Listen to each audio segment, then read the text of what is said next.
My name is Stephen Dobson. I am the CEO of mosquitomate. I'm also a professor of entomology in the College of Agriculture at the University of Kentucky. I've been here for over 20 years, working on this technology, basically using mosquitoes to control mosquitoes.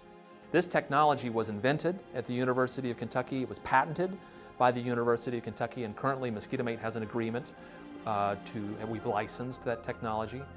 The technology, there's no chemicals involved, there's no genetic modification, and so we've been organically listed by OMRI.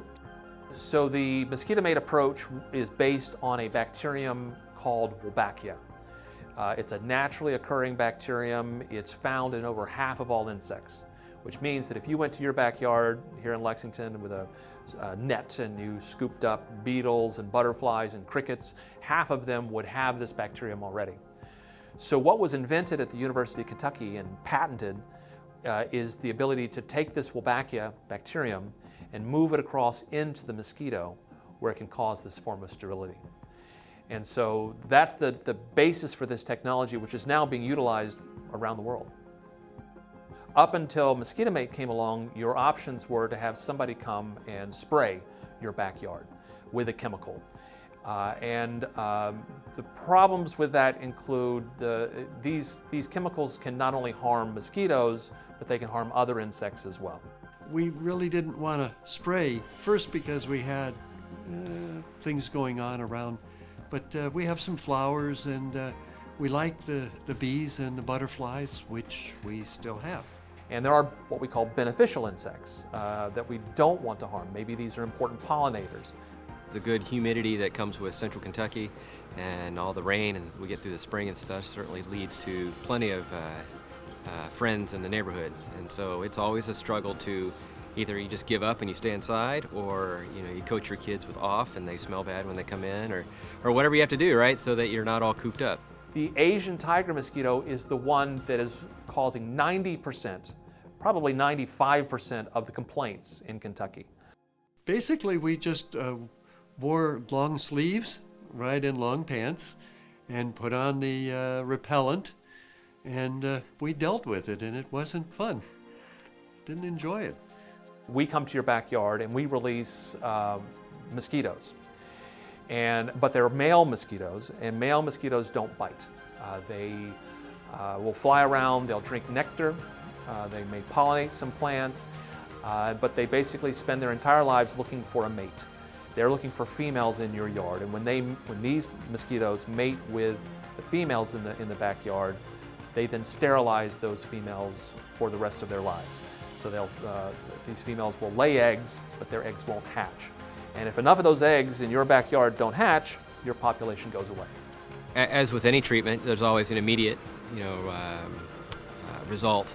And so with this, there was not so much an immediate result, but as the summer went on, it was noticeably better, right? And so the skeptic in you would say, well, this year it's just a little lighter. But as the summer went on, it was more and more evident that even though there are a couple still around, it was so much better. If you need an immediate knockdown, you need a chemical. So we are more of a preventative approach. We start early in the spring and we continue all summer long. We prevent your females from laying eggs that hatch.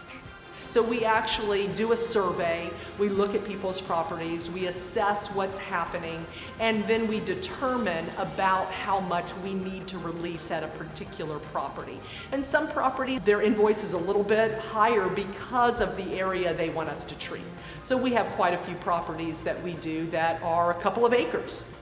And what we're really trying to do this summer is trying to encourage neighbors to cooperate, to partner together.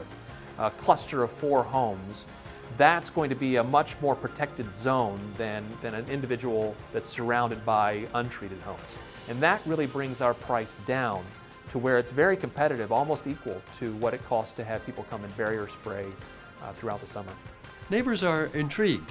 They haven't heard of this approach. They've heard of mosquito services coming in and eradicating the mosquitoes, but they haven't heard about this one, and it's good. As we release in various garden beds, flower beds, underneath trees and shrubs, We also look for any potential breeding sites, any standing water that we want to get rid of where mosquito pupa and larvae could live for a while. And for any water areas that we cannot remove, we will treat with a larvicide that will kind of kill off any immature insects before they become adults. It's clean, you don't have a bunch of pesticides around, so our cat doesn't get sick and the kids don't get sick. You're not a nuisance to your neighbor when the people come and fog your yard and it smells. We don't want to eradicate all mosquitoes. Again, there's thousands of species out there, and most of them are an important part of the ecological system, and they don't hurt us a bit. But of the ones that are biting us here in Kentucky, and especially the ones that are invasive species, I mean, the tiger mosquito wasn't here before 1985. If we could eradicate it, that would be a good thing.